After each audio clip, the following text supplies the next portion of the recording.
What if I told you that Lord Eddard Stark, Warden of the North, didn't just die a traitor at the Sept of Baelor, but instead exposed the most dangerous man in the Seven Kingdoms before the sword ever touched his neck? What if Ned had unmasked Varys for what he truly was, and in doing so flipped the entire Game of Thrones upside down? Ned stood in the black cells beneath the Red Keep, the air thick with rot and betrayal. He could still taste the lies in his mouth. Varys the spider slithered into the shadows like he always did, offering honeyed words wrapped in silk. But this time something was different. Ned didn't listen with the same blind sense of honor. His time in chains had sharpened something inside him. A broken man sees truth clearer than a proud one ever could. "You say you serve the realm," Ned muttered, staring through the bars as Varys approached. "But I wonder, whose realm exactly?" Varys's smile didn't falter. "The realm, my lord. All of us, the small folk. The innocents? Is that what you call it when you whisper secrets into mad kings' ears and watch cities burn?" Ned's voice didn't rise, but it cut sharper than ice. "I've seen men with more honor in a flea-bottom brothel." Pause. That was the first time Varys's expression cracked.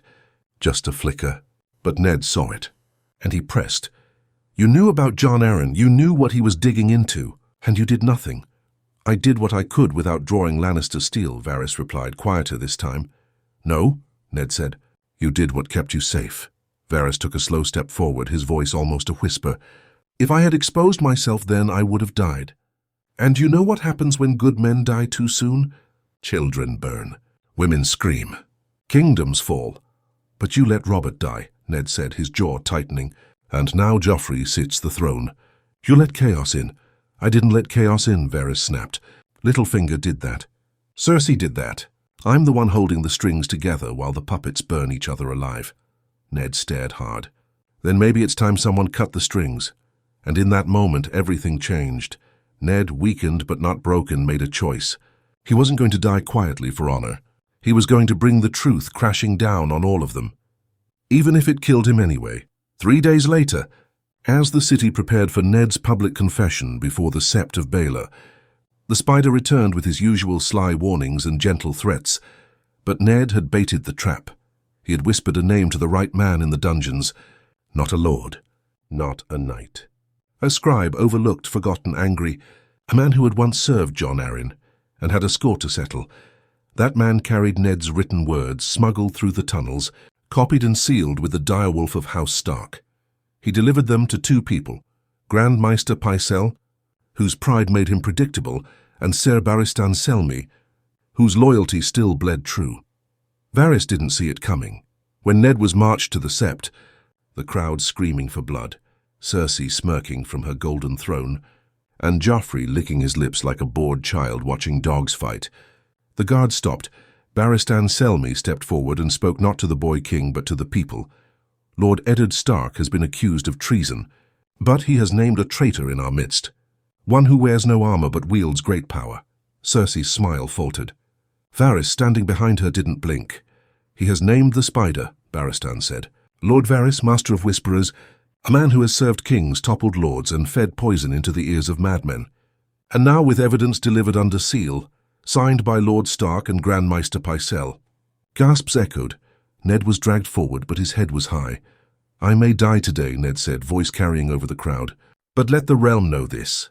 The wars you suffer, the kings you lose, the innocents who bleed, they bleed because of him." Then it happened. Varys opened his mouth, but the Kingsguard moved. Not all of them. Just 2, enough. He was seized. Not slain. That would have been too clean. Cersei rose in fury, screaming about lies and manipulation, but Pycelle, slimy though he was, backed the document. The letter Ned had written exposed Varys's long history of double-dealing, including knowledge of Jon Arryn's poisoning and correspondence with foreign forces. Some of it true, some of it not, but in a city that ran on fear and whispers, truth was whatever echoed loudest, and in that moment it echoed like wildfire. Wait. Did you see that coming? Because this is where it gets insane. You probably thought Ned was just another honorable fool doomed to die like a stag in a trap. But what if he wasn't? What if this was the one moment where he decided to play the game, not just survive it, but change it? Smash that like if you thought Ned pulling a political reversal would have been the greatest plot twist of Season 1. Back to the story. Joffrey, confused and furious, shouted for heads to roll, but chaos had already begun. The crowd was restless. They smelled blood, but not just Stark blood. They smelled weakness, doubt. If the king's own advisor could be a traitor, then who was safe? Littlefinger slipped away quietly. Cersei turned her wrath on Barristan, on Pycelle, on everyone but herself. But the storm had cracked the sky open. Varys, bound, humiliated, exposed, was dragged back into the Red Keep, screaming of lies and forged letters. But there were no denials that stuck. His network? Scattered. His secrets? Not so secret anymore. And the worst part? He knew Ned had beaten him. Not with poison, not with daggers, but with honor sharpened into a blade. Later that night, as the city boiled with rumors, Varys sat in the black cells, the very same cell he had visited Ned in days before. He looked up at the torchlight and whispered one word, checkmate. And now here's where it gets even darker, because Varys going down didn't just take out one player. It shattered the entire board. With the spider exposed, every whisper he'd ever told became a threat. Alliances cracked. Kings grew paranoid. And the war? Oh, it still came, but not the war you remember. The walls of the Red Keep no longer whispered, they screamed. Panic moved faster than wildfire through the corridors. The moment Varys was thrown into the black cells, the entire balance of power in King's Landing tilted on a knife's edge. Spymasters don't fall quietly, especially not ones who know every dirty secret from dawn to the wall. Cersei's rage was volcanic. She stormed through the small council chamber, knocking over goblets and throwing parchments into the fire. Pycelle quivered in a corner, too old to run and too cowardly to fight. But the real target of her fury wasn't the old man. It was Ser Barristan Selmy. "You dare speak treason in front of the king?" she hissed, her voice sharp as shattered glass. "I spoke the truth," Barristan said calmly. "The boy you call king deserves honesty. Or is that treason now?" "Don't call him boy," she shrieked. "He's the king, and I am Queen Regent. You answer to me." But Barristan didn't flinch. For the first time since Robert's death, someone looked Cersei in the eye and didn't blink. The room held its breath. Even the guards, Lannister men through and through, shifted uncomfortably. No one moved to punish Barristan. Not yet, and that hesitation, it told Cersei everything. Meanwhile, Tyrion Lannister had just arrived at the gates of King's Landing, dust on his cloak and wine still in his beard. He was supposed to come to assume the role of Hand. Instead, he walked straight into a kingdom in flames. A messenger ran to him before his boots hit the throne room steps. "Lord Varys has been arrested." Tyrion stopped cold. "What? And Lord Stark?" "He lives," Tyrion blinked. Then he laughed, a long, stunned laugh that didn't quite reach his eyes. "Gods, what in seven hells did I miss?" He found Cersei pacing the council chambers, wine in hand, her calm as fake as a mummer's smile. Tyrion poured himself a cup without asking, and took a long sip before speaking. "So, we've gone from ruling the realm to interrogating our own spy master? Did you think this through, sister?" "I'm cleaning out the rats," Cersei snapped. "Varys was a traitor. He always was." "Varys was a rat," Tyrion said, "but he was our rat. You don't throw away your only candle in the dark just because you don't like how it smells." Cersei didn't answer. She was already unraveling, and Tyrion saw it. What terrified her wasn't Ned Stark or even Varys. It was the loss of control. And the truth? It was slipping faster than she could stop it. Outside the Red Keep, the streets boiled. Word spread like plague. Varys the Spider, the king's own whisperer, arrested for treason. Some said he was a Targaryen loyalist. Others said he served the Martells or the Iron Bank, or even the Faceless Men. No one knew the truth, and that was the problem. Fear hates a vacuum, and in that vacuum Littlefinger thrived. Peter Baelish didn't waste a second. He visited key lords, whispered in ears, stoked rumors, and spun lies like a spider reborn. If Varys was out of the game, that left a void, and Littlefinger was already stepping in. He approached Renly Baratheon first, cloaked in shadow. "King's Landing is rotting," he said. "And your brother's blood isn't even dry." Renly raised an eyebrow. "So you want me to wear the crown?" "I want someone to wear it who won't burn the realm down for pride," Littlefinger said. "And Cersei? She just declared war on her own allies." "That's not rule. That's madness." Back in the dungeons, Varys sat in silence, but his mind raced. He wasn't panicked yet. But he knew Ned Stark's move had lit a match under every secret he held. And secrets, once exposed, become knives. He wasn't without allies. Not completely. One of his little birds, a boy with a burned face and a stutter, snuck through the walls and handed him a scrap of parchment. No ink, just symbols. But Varys understood. Illyrio knows. The ships are moving. The dragons still live. Wait, hold on. Did you catch that? Because if Varys was corresponding with Illyrio before he was arrested, then that means Dany, yes, Daenerys Stormborn, was already in motion. And the fall of the spider might actually do the opposite of what Ned intended. It might give her exactly the chaos she needed. Can you imagine? Ned Stark thinking he stopped a traitor, only to open the gates to a Dragon Queen's return. Smash that like button if your brain is spinning right now. And keep watching, because what happens next will make the Red Wedding look like a family dinner. Back to the capital. Joffrey, still clutching power with greasy little fingers, grew more erratic. Without Varys to temper the small council, and with Cersei losing grip, Joffrey's worst instincts went unchecked. He ordered public executions for thieves. Had his guards whip anyone who spoke Varys's name in the streets.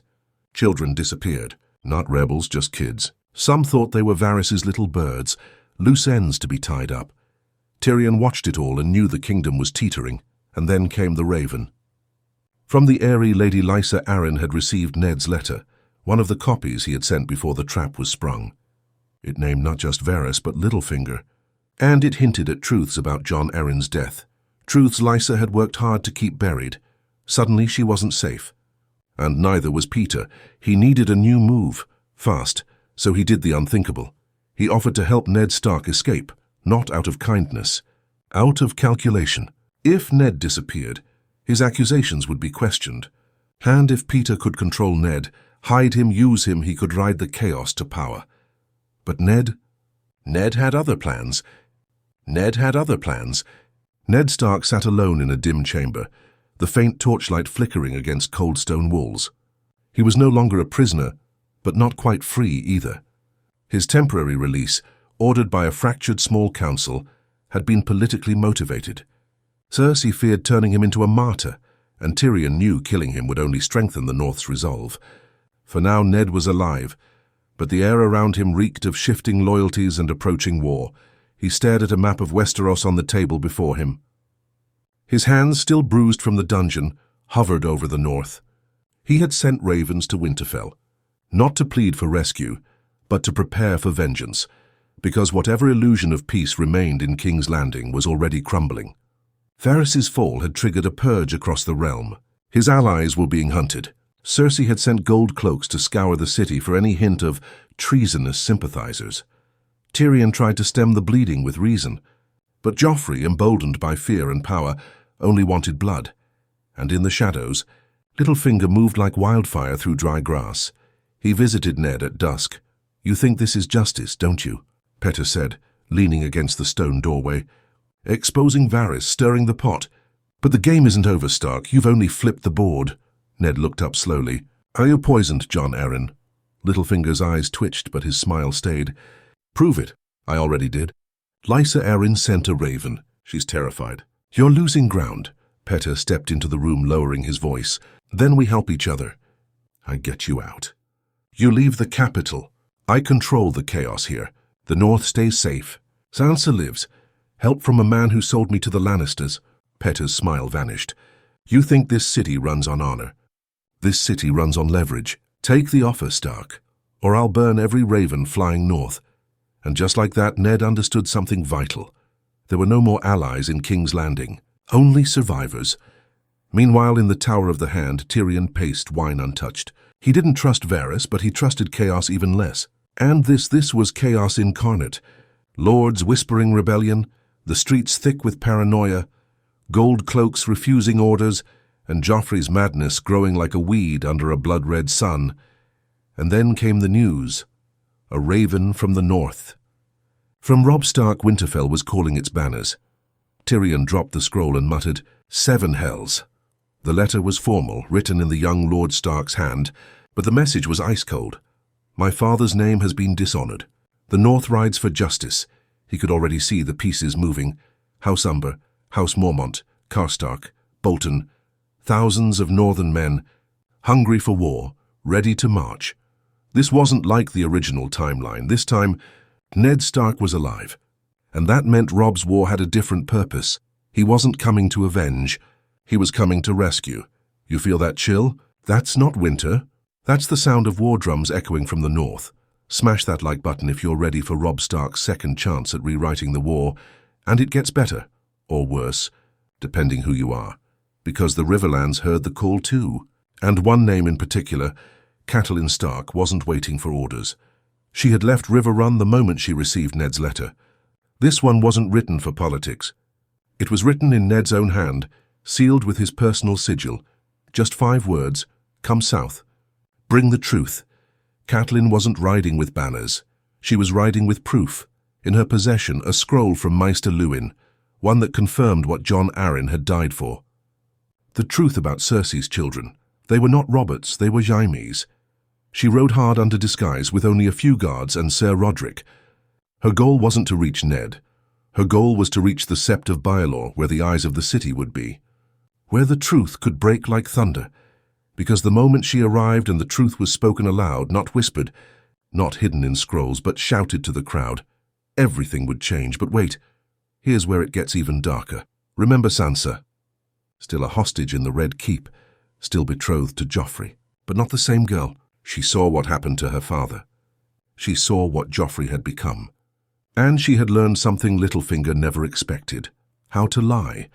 Sansa began feeding false information to her guards, claimed she was loyal, claimed she despised her father for betrayal, claimed she wanted to be queen and the Lannisters bought it, but deep down she was planning something else, a message, one meant for Arya, because Arya was still alive, hiding in the city, disguised, watching, listening, and when that message reached her, when Arya knew her sister was awake and playing the game, she changed her target. She had been planning to kill Cersei, but now she set her eyes on someone far more dangerous, Littlefinger, because the girl who once begged for songs was gone.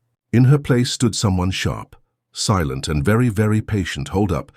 Are you still breathing? Because that's 3 Stark children now, each making independent moves in the capital, while the Lannisters think they've won.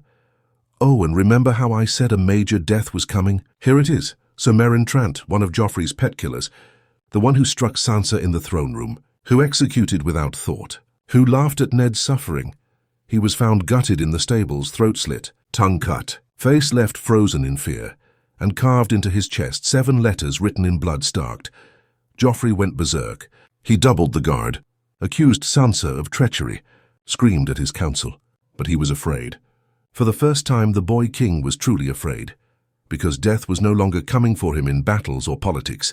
It was already inside the castle, and that's just the beginning. And that's just the beginning.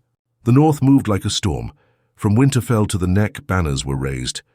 Grey direwolves flapped in cold wind beside the roaring bear of House Mormont, the flayed man of Bolton, the sunburst of Karstark.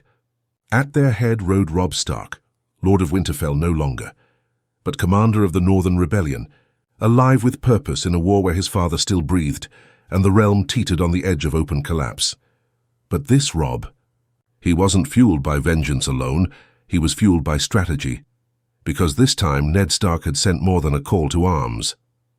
He'd sent instructions, secrets, names of allies in King's Landing, warnings about Littlefinger, and perhaps most shocking of all, evidence that Varys had conspired not only with foreign powers, but with someone across the narrow sea, a girl with dragons.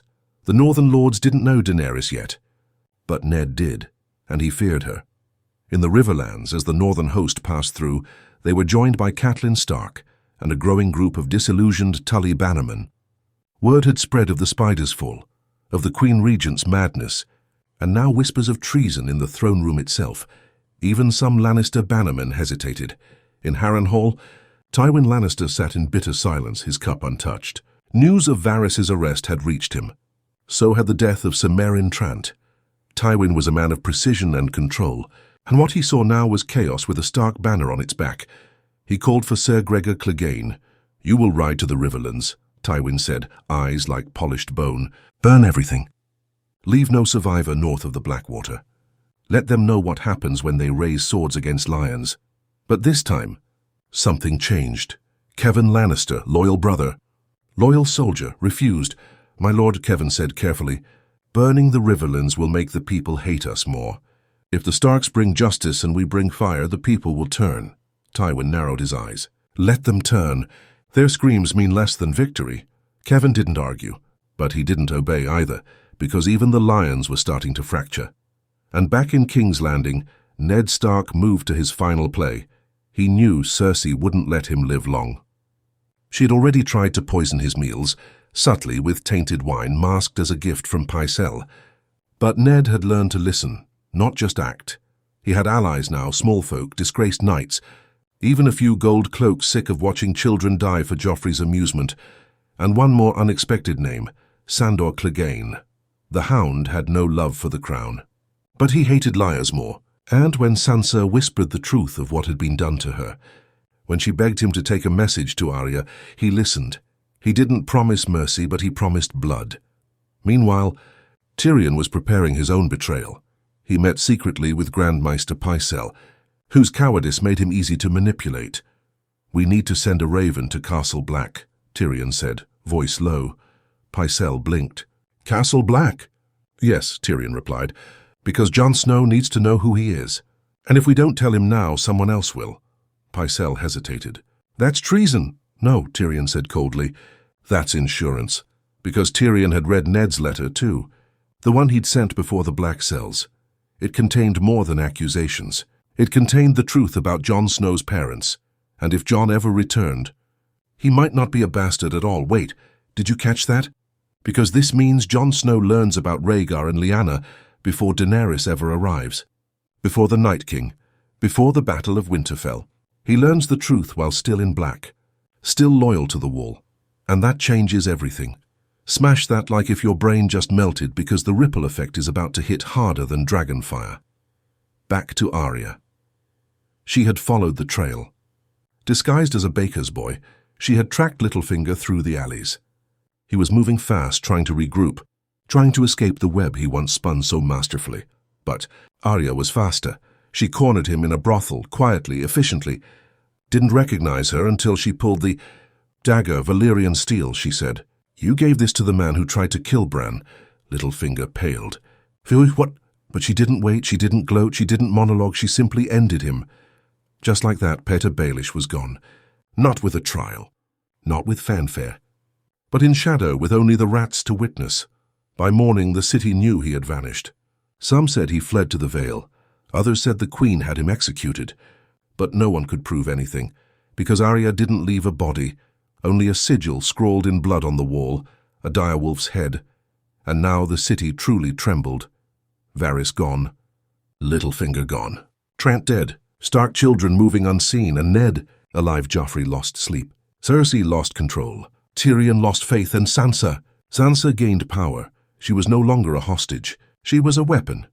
She walked the halls of the Red Keep with her head high, whispered in the ears of frightened maids, listened to panicked lords, promised mercy in her father's name, promised strength in the north. She was becoming what Cersei had always feared, a queen not in name, but in influence. And then it happened. The gates of King's Landing trembled under the march of northern steel. Robb Stark had arrived. The Lannisters scrambled.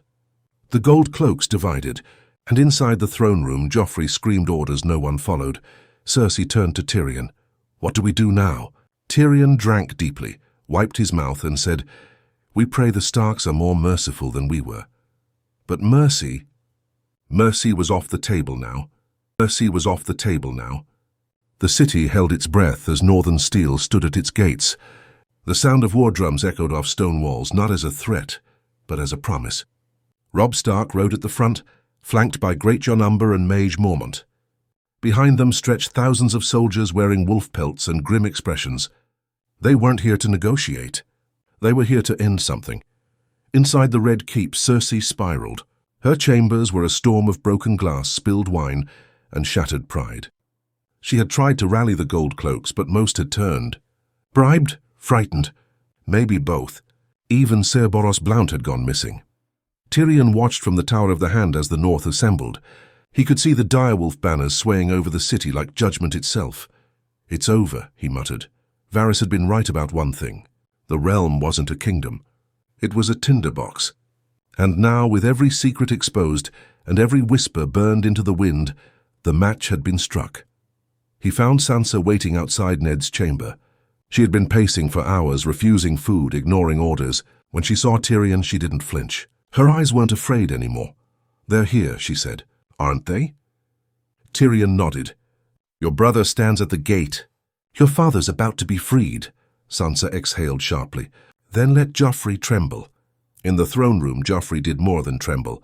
He raged, screamed, slapped a guard, ordered that Ned Stark be executed immediately. But no one moved. He turned to his mother. "Why are they not obeying?" "I'm the king." Cersei looked away. She knew. They had lost. And that's when the bells rang, not for surrender, not for death, but for judgment. The gates of the Red Keep opened at last. Northern men flooded in, steel drawn but bloodless for now. They weren't here for battle. They were here to witness. Robb Stark entered the throne room like a shadow of vengeance. His youth was gone. What stood in his place was a cold, controlled fury. He didn't look at Joffrey. He didn't look at Cersei. He walked straight to the dais and looked down at his father, Ned Stark, alive, weak but standing tall. Robb knelt before him, bowing his head. "Winterfell is yours to command."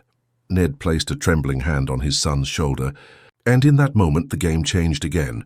Not through war, through survival. He turned to the throne.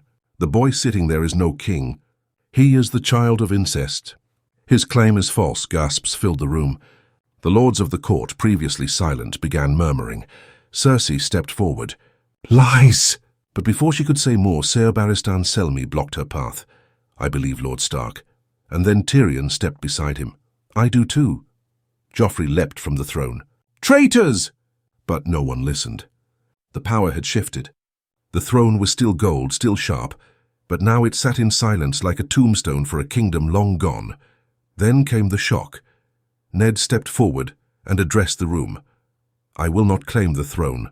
I serve no crown of lies. I demand only justice for the realm, for my family, for the lives stolen by ambition." He turned toward the Lannisters. "Cersei Lannister, by order of the North and with support from loyal members of the Council, do you are hereby charged with regicide, conspiracy and treason." Cersei screamed as soldiers moved toward her. But it wasn't Robb's men who shackled her. It was Tyrion's. Her own brother had chosen her side, and it wasn't hers. Wait, did you just catch that? Tyrion Lannister, acting hand, just arrested his own sister in front of the entire realm. That's not just family drama. That's political annihilation. Hit that like if you just felt the balance. Verve power flip like a table in Flea Bottom. But let's keep going because the blood hasn't even been spilled yet. Joffrey screamed as Cersei was dragged away. He grabbed a blade, lunged toward Ned, only to be intercepted by Sandor. Clegane. The hound knocked the boy to the floor with one brutal blow and then did the unthinkable. He knelt. To the north, the room exploded into chaos. Some lords rose, some fled. But the city had chosen, and from the back of the hall, one cloaked figure stepped forward. Arya. She removed her hood, dirty, gaunt, eyes like fire. "Father," she whispered. Ned's heart almost gave out. He moved to her, dropped to his knees, and held her like he'd never let go. "I thought I lost you," he breathed. Arya looked past him. "You didn't lose me. You just sent me into the right darkness." Later that night, King's Landing burned, but not from fire, from truth. Scrolls were read in the streets. The story of Jon Arryn's death, the lies about Joffrey, the treason of Cersei, the manipulation of Varys, the shadow games of Littlefinger, and a new name began to spread. Jon Snow word had reached Castle Blackmaester. Haemon read the letter and wept. Jon stood, silent, numb. "You are not Eddard Stark's bastard," Aemon said. "You are Rhaegar Targaryen's son. And your mother was Lyanna Stark." Jon didn't speak, he didn't move, but something in him broke, and something else woke up. And here comes the final twist of this part. Jon Snow looked south, not as a brother of the Night's Watch, not as a bastard, but as the blood of fire and ice. He broke his vows that night, took his sword, packed his gear and disappeared into the night, heading south, and in his heart burned a single question: would they crown him or kill him? Part 6 is where it all erupts. Jon meets the rebellion. A new alliance is forged. A queen stands trial, and a shocking resurrection stuns the realm. Shocking resurrection stuns the realm. Jon Snow rode south with winter on his back. He'd left Castle Black under cover of darkness, his vows broken, his brothers unaware. Ghost trotted silently beside him through frost and fog, white fur nearly glowing beneath the moonlight. But Jon didn't feel the cold. Not anymore. Not after what he'd learned. Rhaegar Lyanna Targaryen. He wasn't a Snow, he wasn't even a Stark, he was the last living heir of the dragon line. And somewhere in the heart of Westeros, his family was at war, one half holding direwolf banners, the other in chains. He had to reach them before the fire spread too far to be contained. Meanwhile, in King's Landing, the Red Keep was no longer a lion's den. It was a fractured fortress under new command. Ned Stark had reclaimed his place, not as Hand of the King, not as Lord of Winterfell, but as the man who broke the silence. And in breaking it, he'd forced the Seven Kingdoms to face truths they had buried for too long. Cersei Lannister now sat in a cell where Varys once whispered. No wine, no gowns, no power, just stone walls and the weight of her own pride crushing down on her. She screamed at the guards, swore vengeance, spat lies about Stark treason. No one listened. Joffrey, stripped of his crown, had been taken into protective custody, or so they called it. In truth, he was a hostage, held in the same palace he once ruled. Not by the North, but by Tyrion. Yes, Tyrion, the broken son, had taken command of the crumbling small council. He didn't want power, but someone had to keep the city breathing while the rest of the realm caught fire. I always dreamed of ruling the realm, he muttered over a cup of sour wine. But this is ruling a corpse. Robb Stark stood with him, eyes narrowed. The corpse can still bite, and if we don't move fast, it will. They had bigger problems than a dethroned boy king, because word had come from the east. Daenerys Targaryen was on the move, a raven from Korth, another from Pentos. Dragons spotted, armies gathering, and a rumor, a dangerous one, that Dany had heard whispers of Westeros tearing itself apart and that someone had told her the throne was ready for her. Tyrion scowled. Illyrio's doing, no doubt. The man never did care who bled as long as the dragon returned. Ned turned from the window. If she comes, the realm will not survive another war. And if she doesn't, Robb said coldly, the realm might not survive the peace. But peace was not the word outside the gates, because the Riverlands had finally revolted. Lannister bannermen were being hunted. Whole villages refused to pay taxes. And in the Vale, Lisa Arryn had closed the Eyrie, fearing retaliation for her past lies. The realm wasn't healing, it was fracturing. And then came the raven from the wall. The Night's Watch had found Jon's cloak, abandoned, snow-covered. He was declared a deserter. But one line caught Ned's eyes. He left the wall with purpose in his eyes. Ned didn't doubt it, he felt it, the North would rise. The South would shatter, and the Targaryens, either in secret or in flame, would come home, and then, the most unexpected moment of all, Arya, silent, fierce, watching the chaos from the shadows, found her father late at night in the godswood of the Red Keep. She didn't speak at first, just stood beside him under the heart tree brought down from the north long ago. I killed Littlefinger, she whispered. Ned didn't flinch. He already knew. I'm not sorry. He shook his head. I didn't think you would be. I think I'm changing. You're becoming what the world needs you to be, he said softly. Not what I wanted you to be. But maybe that's the same thing now. Arya looked at him, searching his eyes. Would you still say that, if you knew who's coming? Ned turned. Who? Jon. That name hit harder than a sword. He knows, father. About Rhaegar. About Lyanna.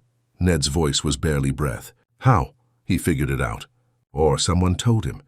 But he's not hiding anymore. He's riding south. Ned closed his eyes. The truth he'd buried for 17 years was finally out. He had told no one, not even Catelyn.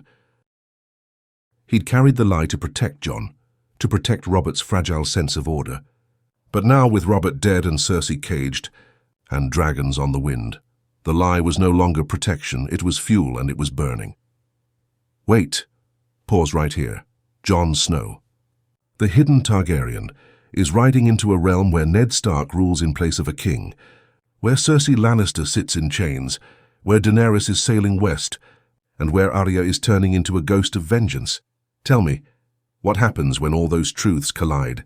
Hit that like if you think Jon arriving now would change everything. Because guess what? It does. 5 days later, Jon reached the gates of King's Landing. He didn't arrive with an army, he arrived with truth. The North greeted him first. Robb stared at him, stunned. They embraced like brothers, and yet not. Because now there was a distance, not of blood, but of destiny. "You're not my brother," Robb said. Jon nodded. "I know, but I'll follow you," Robb said quietly. "If that's what comes next." Ned met him in the halls of the Red Keep, father, son, uncle, truth. They stood for a long time in silence. "You knew?" Jon asked. "I did. Why didn't you tell me?" "Because I loved you. Because I feared for you." Jon's jaw clenched. "I could have made choices. You would have died a prince. Instead, you lived to become more." And in that moment, Jon understood he had been forged by fire, not dragon fire, but rejection, brotherhood, loyalty, pain. He was not just ice and fire. He was Westeros's reckoning. The throne room smelled of silence, not dust, not blood. Silence. The kind that settles before a storm that everyone knows is coming, but no one dares speak of. Cersei Lannister stood in chains, her once golden hair matted and dulled, her face pale, lips cracked, fury clinging to her like perfume. She wasn't broken. She was coiled, ready to strike even now, even here, at the trial that would determine whether the realm would move forward or be dragged back into the pit.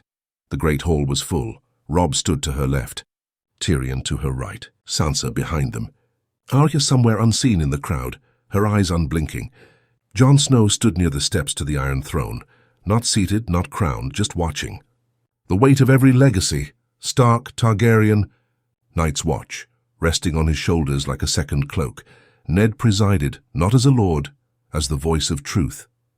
"Cersei Lannister," Ned said, his voice calm yet sharp enough to draw blood. "You are charged with regicide, treason, conspiracy to murder, and the corruption of the crown through false heirs." She laughed. Not loud, not mockingly, but bitterly, like a woman who had already died and didn't care how. "You think this is justice, Stark?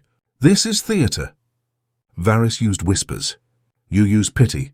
And Jon Snow," she turned her eyes on him, "uses his silence like a sword." Jon didn't flinch. "I never lied about who I was," he said. "You never knew who you were," Cersei spat. "But now that you do, you think you're better than us. You think you'll fix what we ruined?" Jon's eyes stayed steady. "No, but I can stop it from burning again." Cersei's laugh faded. Ned stepped forward. "Your crimes are not hearsay. They are witnessed. By lords, knights, small folk. Your own cousin confessed. Your brother condemned you." Tyrion didn't smile, didn't flinch. He only said one thing: "My loyalty was to the realm. You never had any." Cersei looked at him, truly looked at him, for the first time in years, and in that glance was the deepest cut. "You think Father would have let this happen?" Tyrion's voice was barely a whisper. "Father isn't here anymore. And neither are your lies." Then Ned turned to the hall. "This is not a question of vengeance. It's a question of consequence. A queen who put her children above her kingdom. A woman who chose chaos every time peace offered its hand. And then came the sentence. Not death, not exile. Trial by confession. Not to the gods, but to the people." Cersei Lannister would stand for one final speech. One final chance to explain. Not for forgiveness, for memory. And when she took that platform and stared out at the hundreds gathered, lords, ladies, beggars, broken men, she said something no one expected. "I would do it all again." Gasps, whispers. Some even laughed nervously. "I would lie again. I would kill again. I would burn the world again for my children, for my house, for my name." She turned slowly, eyes locking with Sansa. "You think you're better because you wear silence like a crown. You're me, just younger. You'll see." Sansa said nothing. She didn't need to. The sentence was sealed. Cersei Lannister would live, but she would be erased. No titles, no lands. Her name stripped from every book, every statue. She would live in a silent room in the Great Sept, watched day and night. Not honored, not hated, forgotten, because sometimes death is mercy. But pause, because this next moment, this is where the realm breaks again. As the crowd began to leave, Jon stepped forward. "I need to speak." Even Ned looked surprised. "I've come to you with no claim, no crown, but I know what I am. I am not Eddard Stark's bastard. I am the son of Rhaegar Targaryen and Lyanna Stark." The words dropped like iron on glass. Some people wept. Others cheered. A few looked afraid. Jon continued, I don't want the throne, but I will fight for the realm, not for houses. Not for banners. For the people who suffer while we play games. Tyrion whispered to himself. 7 hells. He's good. Jon turned to Robb. I owe you my life, but I need to lead now. Not because I'm owed anything, but because I'm the only one left who doesn't want it. Robb nodded once. Then lead us. Ned stepped back, and at that moment the doors burst open and Daenerys Targaryen walked in. Dust clung to her boots. Her silver-gold hair was tied in braids. Behind her stood 2 Unsullied and a translator, but her eyes, they were locked only on Jon. So now you're probably thinking, wait, what? She's here already? And yes, because Illyrio didn't just send her rumors. He sent her a message. Come now. The realm is waiting, and your blood is already rising. Jon stared at her. She stared back, neither bowed and neither smiled, because this wasn't going to end in marriage or alliance. This was going to end in, were you still breathing? And in, were you still breathing? The wind that rolled through the Red Keep that night was hot, dry, almost foreign. It carried no chill of the north, no dampness of the sea. It was something else entirely, like dragon's breath, though no dragon had yet been seen. Not yet. But everyone in King's Landing felt it. Daenerys Targaryen had returned to the land her ancestors once ruled, but she didn't bring fire, not immediately. She brought presence. Still. Cold. Controlled. The kind of calm that comes before someone demands something no one is willing to give. Jon Snow faced her in the same hall where Ned had been condemned, where Robert had ruled, where Joffrey had played king like a child with knives. Now in the ruins of all their legacies, 2 Targaryens stood, neither crowned, neither bowed. You've come far, Jon said. But this place is bleeding. I came to stop that. Daenerys stepped closer. I came to finish it. She didn't yell. She didn't posture. She didn't have to. Behind her stood the Unsullied. Grey Worm, Missandei, 3 Dothraki riders. But most unsettling of all was the silence. No trumpets. No banners, no dragon. Just intent. Ned, Tyrion, Robb, and even Sansa watched from the high steps. They had expected a conqueror. What they saw was far more dangerous. A queen who believed the realm owed her everything. I am Daenerys Stormborn, she said. Rightful queen of the 7 kingdoms, Khaleesi of the great grass sea, breaker of chains and mother of dragons. And you, Jon Snow. You are my kin, Jon's voice stayed even. And yet you never asked me what I want. I don't need to, she said. I know what you are. She stepped forward, eyes searching. You're not just ice, Jon, you're fire too. You feel it, don't you? The anger, the betrayal, the pull of destiny. You could take the throne with me. He didn't answer. She pressed more softly now. You could burn it all down and build something new. Something right? Jon turned away. I don't want to burn anything. Not anymore.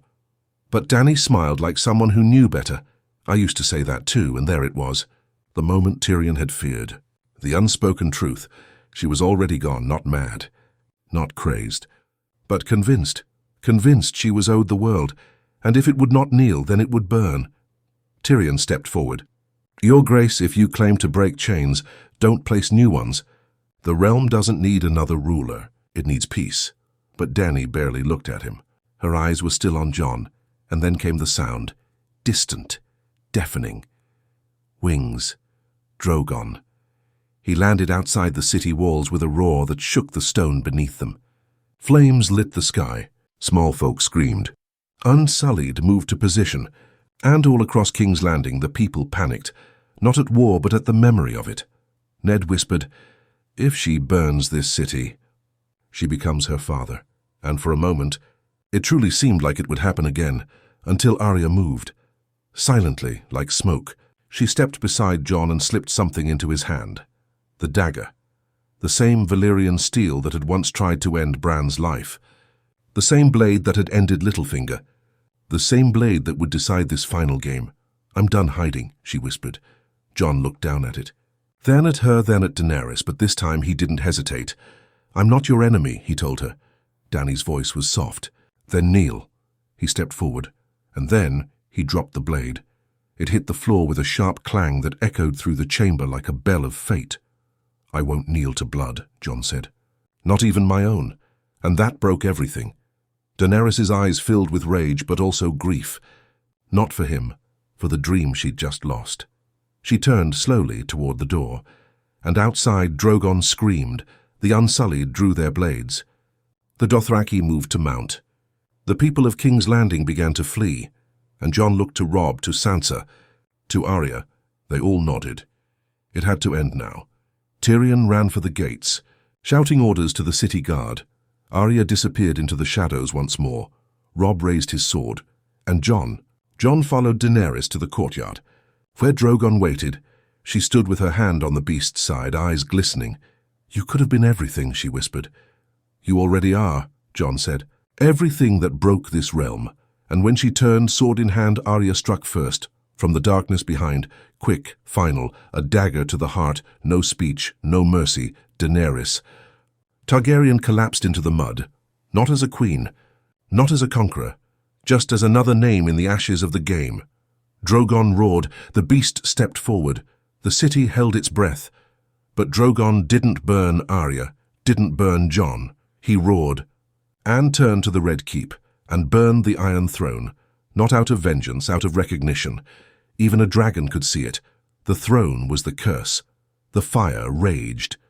Melted steel ran like rivers, and when the flames died, there was no throne, only ash and silence.